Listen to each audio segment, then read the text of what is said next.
Bonjour à tous, on commence ce tour de la presse sportive par le journal L'Équipe qui révèle ce matin comment Didier Deschamps a convaincu Lucas Hernandez de rejoindre les Bleus. Alors que le défenseur de l'Atlético Madrid disait se sentir espagnol il y a quelques temps, 2 coups de téléphone du sélectionneur des Bleus l'ont fait changer d'avis. Deschamps lui explique notamment qu'il a le potentiel pour s'imposer sur le côté gauche et que même s'il le convoque pour un match amical, cela ne le bloque pas pour la suite de sa carrière internationale.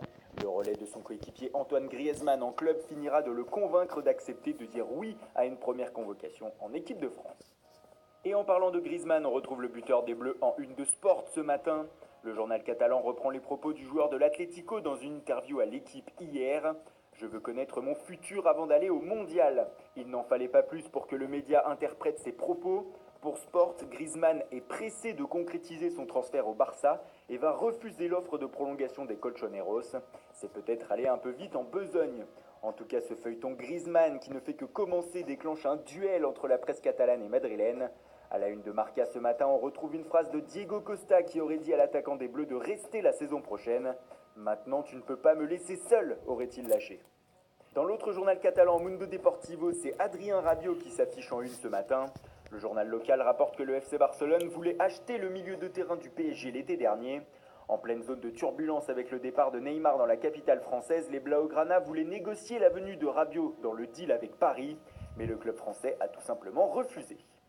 Et on en vient justement à l'actualité du club parisien qui se cherche déjà un nouvel entraîneur pour la saison prochaine. Mais selon le Parisien, une première piste serait tombée à l'eau pour les dirigeants du PSG. Luis Enrique, l'ancien coach du Barça, ne sera pas le remplaçant de Unai Emery pour le quotidien français.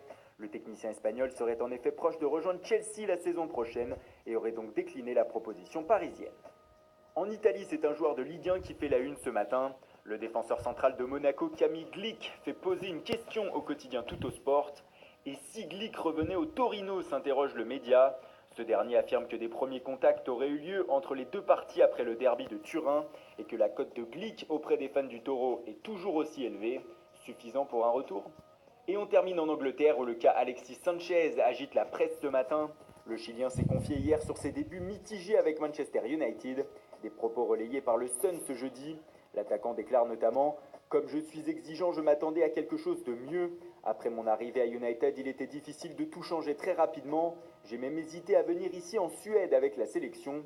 Le changement de club était brutal. C'est la première fois que je changeais de club en janvier. » En parlant de Manchester United, le Mirror rapporte que le club mancunien est déjà en train de réfléchir au mercato estival.